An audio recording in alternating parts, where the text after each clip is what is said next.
Dans cette vidéo, on va parler de sexe. Le sexe entre hommes et femmes. Qui domine qui? Je te laisse regarder cette vidéo, me donner ton avis en commentaire, liker, partager, abonne-toi si ce n'est pas encore fait et écoute ce que Alain Soral pense de ce rapport entre hommes-femmes. Ciao! L'homme a envie de baiser, c'est pour ça qu'il y a de la prostitution. La femme peut se retenir de baiser longtemps parce qu'elle cherche une situation suffisamment sécurisante et confortable pour baiser. La baiseuse à la masculine est pathologique. Ça peut pas durer, parce que ça pose des tas de problèmes sociaux, moraux et même psychologiques profonds. La baiseuse qui veut s'aligner sur l'homme. La réalité, c'est que l'homme est un sexuel frustré et que la puissance de la femme vient de la frustration de l'homme. Si l'homme pouvait gérer mieux sa bite, les femmes perdraient énormément de leur pouvoir.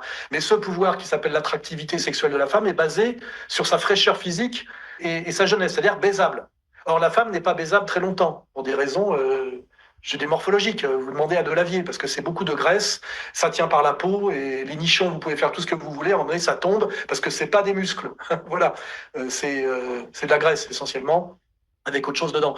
Et donc, le temps de puissance de la femme est court. On va dire c'est 15-30 ans.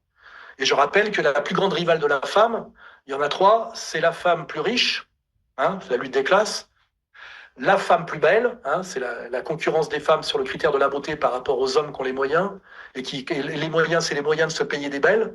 Regardez la dernière fiancée de Joe Star, elle est pas mal. C'est l'injustice fondamentale par les femmes, c'est que les belles femmes vont aux hommes socialement dominants. Et socialement dominant, ça ne veut pas dire forcément moralement dominant ou intellectuellement dominant.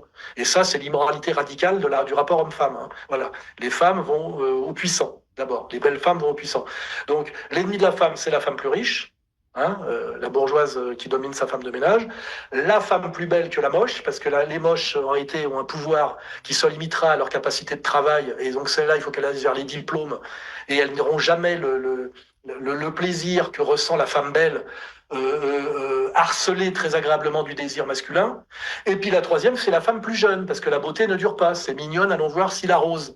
Et donc toute cette histoire d'Olifan nous cache que par le turnover des générations, qu'en réalité, ça dure très peu de temps.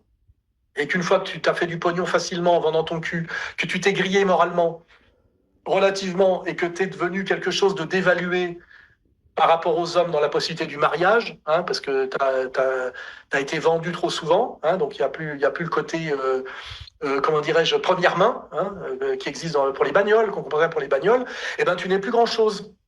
Et c'est là où, effectivement, Annick la moche diplômée peut reprendre le dessus. Voilà. Et c'est cette sociologie profonde qu'il faut faire sur tous les sujets. Et là, on voit qu'il y a une arnaque médiatique. Et cette arnaque médiatique, on la comprend très bien avec que sont-elles devenues.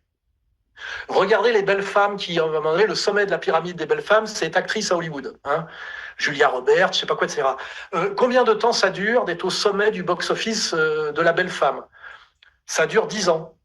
Voilà. Et après, c'est fini, elles dégagent. Et en réalité, elles sont remplacées par d'autres et on nous oblige à les oublier. Et on les oublie d'autant plus volontairement qu'une fois que la femme est devenue moche, elle ne nous intéresse plus. On s'en fout de ce qu'elle raconte. On lui donne plus le micro pour savoir ce qu'elle pense. On s'en fout de ce que, je sais pas, il y a une qui a régné sur la beauté à un moment donné dans les années 80, après c'est une dans les années 90, 2000. C'est ce que je disais à ma sœur, tu crois que tu es intelligente parce que les mecs t'écoutent quand tu parles à table, mais ils t'écoutent, ils font semblant de te croire intelligente parce qu'ils veulent te baiser. Mais le jour où tu seras plus baisable, tu fermeras ta gueule. Ils te donneront plus la parole, ils t'inviteront même plus d'ailleurs à dîner parce que t'es plus baisable. Et je dirais à ce moment-là, moi, je régnerai à table parce que moi j'aurais travaillé. J'aurais travaillé avec ma tête, qui quand même un truc où moi je vais avoir 67 ans. On se dit pas, Soral était quand même plus sexy à 25 ans. Ce qui est vrai, d'ailleurs, sans doute. D'ailleurs, non, parce que je pense que je suis plus sexy à 50 qu'à 25. Parce que l'homme aussi a une durée de beauté qui est pas basée sur les mêmes critères et qui est beaucoup plus durable. Voilà, on peut être un beau vieux, il n'y a pas de belle vieille, ça n'existe pas.